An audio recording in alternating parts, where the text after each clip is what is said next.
আসসালামু আলাইকুম বন্ধুরা, আপনাদের মাঝে আবারও নিয়ে আসলাম শুধু তোমার আগমন গল্প পার্ট ১৯। বেশি কথা না বলে গল্প শুরু করা যাক। সোহা এসে ঢুকলো আদ্রর রুমে। আদ্র ওয়াশরুম থেকে ফ্রেশ হয়ে বের হলো মাত্র সোহা বিছানা গুছিয়ে রেখেছে। আদ্র দরজাটা লাগিয়ে দিয়ে সোহাকে পেছন থেকে জড়িয়ে ধরে বলল, সংসারী হয়ে যাচ্ছিস? তোমার বউ হতে গেলে এইটুকু পারতেই হবে তো।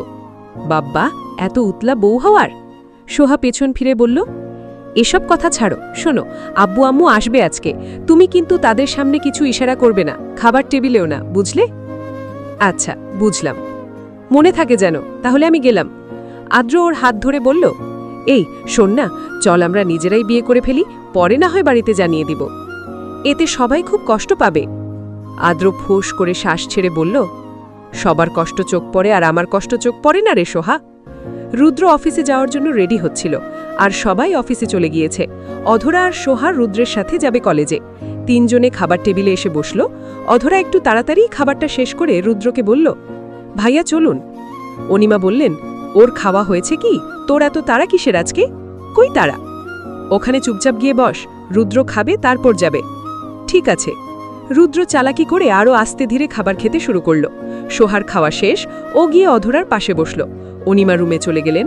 রুদ্র আরও আস্তে আস্তে খেতে শুরু করল।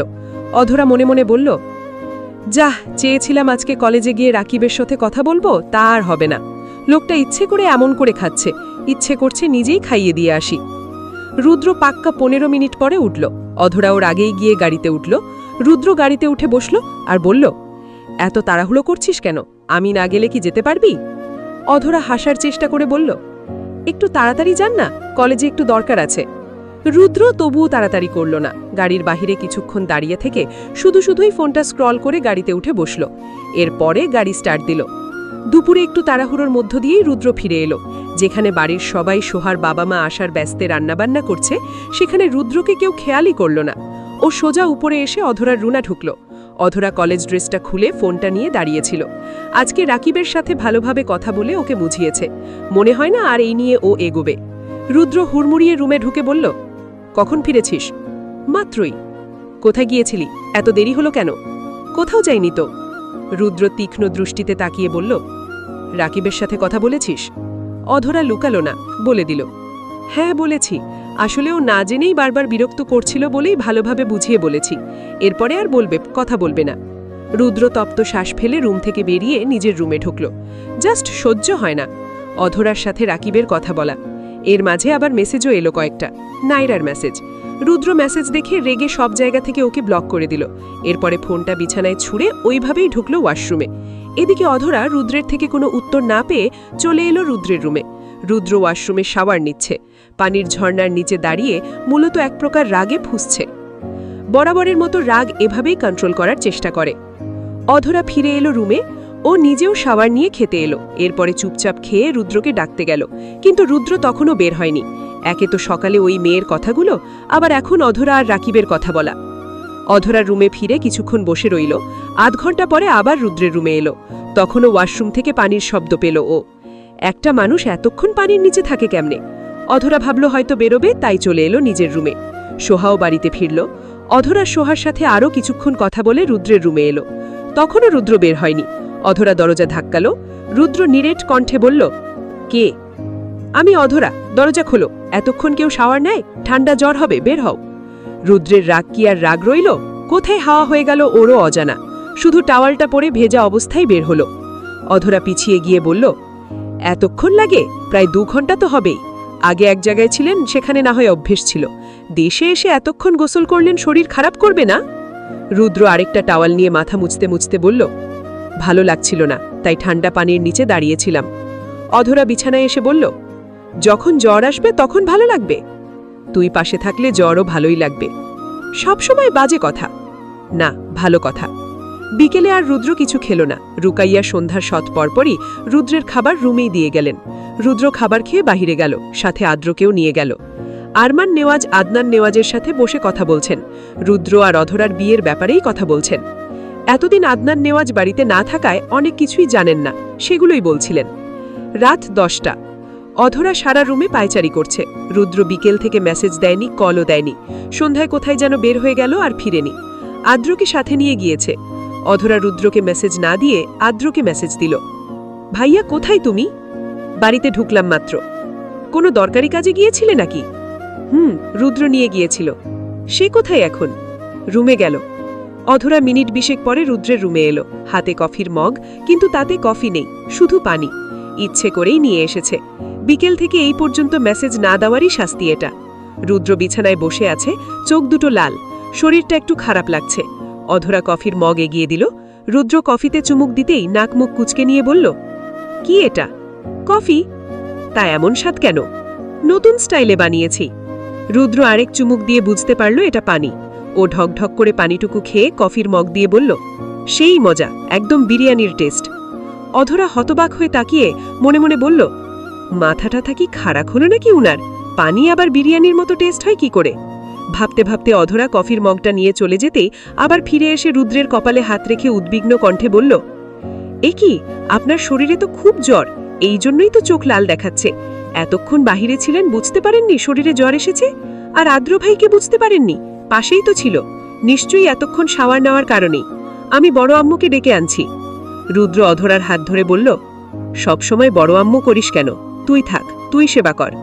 তবুও বড় আম্মুকে জানানো দরকার না? রুদ্র শুয়ে পড়ে বলল, জানাতে হবে না, তুই থাক পাশে, জ্বর অমনেই চলে যাবে।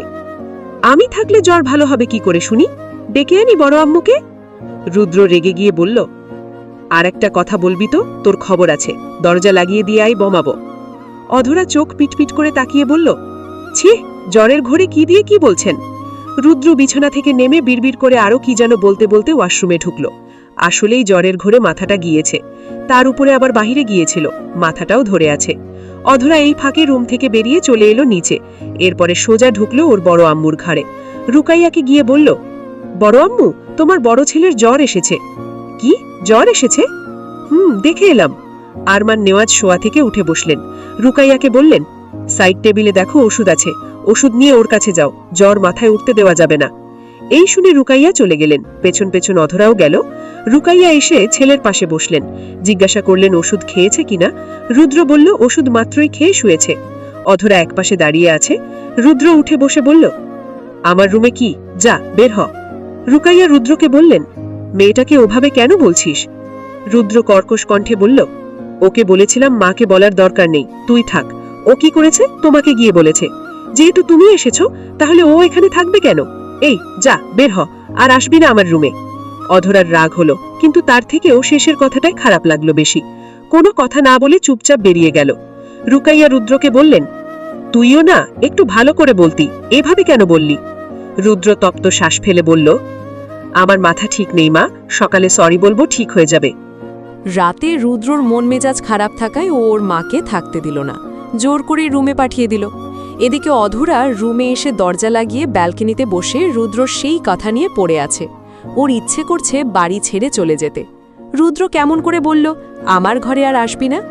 অধরা বিড়বিড় করে বলল, আমি মনে হয় তার ঘরে যাবার জন্য সবসময় বসে থাকি, যাব না ওই চোরের ঘরে। তখন জ্বরের কথা বড় আম্মুকে না বললে কেমন হতো? ওনার ছেলে, ওনার জানার অধিকার তো আছেই। আমি কি ওনার বউ যে সেবা করব? বিয়ে করার নাম নেই, আর থাকতে বলে। বাড়ির সবাই কি ভাববে? আমিও যাব না ওই ঘরে, দেখি কতক্ষণ না বলে থাকতে পারে। আমার উপরে রাগ দেখানো না, আমিও নরম হব না। অধরা ঘুম থেকে উঠে প্রতিদিনের মতো ওর বাবার জন্য কফি বানালো, রুদ্রর জন্য বানায়নি। আরিফ নেওয়াজ নিচে নামেননি, তাই অধরা কফি নিয়ে তার ঘরেই এলো। অধরা ওর বাবাকে কফি দিয়ে বিছানায় বসে হেডবোর্ডে হেলান দিল। এরপরে ওর বাবার ফোনটা হাতে নিয়ে বলল, আব্বু, পার্সেল আসার কথা ছিল কালকে, তোমাকে কেউ কল দেয়নি? কালকে দেয়নি তো, মনে হয় আজকে দিতে পারে। অনিমা ওয়াশরুম থেকে বেরিয়ে হাত মুখ মুছতে মুছতে আয়নার সামনে গিয়ে দাঁড়ালেন। আরিফ নেওয়াজ অধরাকে বললেন, তোমাকে একটা কথা জিজ্ঞাসা করব। অধরা ফোন রেখে বলল, বলো। অনিমা পেছন ফিরে তাকালেন। আরিফ নেওয়াজ গলা খাকারি দিয়ে বললেন, তুমি কি রুদ্রকে বিয়ে করতে চাও? মানে আমাদের মত তো আছেই, এখন তোমার কি মত? অধরা মাথা নিচু করে বলল, তোমার যা ইচ্ছা তাই করো। অনিমা মুচকি হেসে আবারও সামনে ফিরলেন। মেয়ের উত্তর তাহলে হ্যাঁ। আরিফ নেওয়াজ মেয়ের মাথায় হাত দিয়ে বললেন, তবুও তোমার মুখ থেকে শুনতে চাই মা, হ্যাঁ কি না সেটা বলো। আমি তো তোমার ফ্রেন্ডকে বলতে তো কোনো অসুবিধা হওয়ার কথা না। অধরা মুচকি হেসে উপর নিচু মাথা নাড়িয়ে বলল, হ্যাঁ। আরিফ নেওয়াজ হেসে মেয়ের কপালে চুমু দিলেন। অধরা সুযোগ একটা পেল রুদ্রর নামে বদনাম করার। ও অভিযোগ সুরে বলল, আব্বু জানো রুদ্র ভাই আমাকে রাতে কি বলেছে? অনিমা তড়িৎ পায়ে এগিয়ে এলেন। রুদ্র বুঝতে পারলেন রুদ্র কি বলতে পারে, নিশ্চয়ই ঠোঁটকাটা কোনো কথা। তিনি বিষয়টা এড়িয়ে যেতে বললেন, রুদ্র যাই বলেছে মজা করেই বলেছে হয়তো। অধরা মাথা নাড়িয়ে বলল, উহু আব্বু, মজা করে কিচ্ছু বলেনি, রাতে ওনার জ্বর এসেছে, তাই আমি বড় আম্মুকে বলেছি, এর জন্য রুদ্র ভাই আমাকে বলেছে তুই আমার ঘর থেকে বের হ, আর আমার ঘরে আসবি না। একবার বললে তাও মানা যেত, কিন্তু দুইবার করে বলেছে। আরিফ নেওয়াজ বললেন, মজা করেই হয়তো বলেছে মা। আব্বু মজা করে বলেনি, উনি ধমক দিয়ে বলেছে। আব্বু তোমার মেয়েকে ধমক দিয়েছে, আরও ধমক দেয়, কিন্তু বলি না। অধরা জানে ওর বাবা কিচ্ছু বিশ্বাস করবে না, তাই ও ওর বাবার মাথাটা বিগড়ে দিতে উঠে দাঁড়িয়ে বলতে শুরু করল, আব্বু তুমি এই পর্যন্ত আমাকে একবারও ধমক দিয়ে কথা বলনি, আর উনি আমাকে ধমক দিয়েছে, তাও আবার বড় আম্মুর সামনে। আমার খারাপ লেগেছে আব্বু। আরিফ নেওয়াজ গম্ভীর হয়ে গেলেন।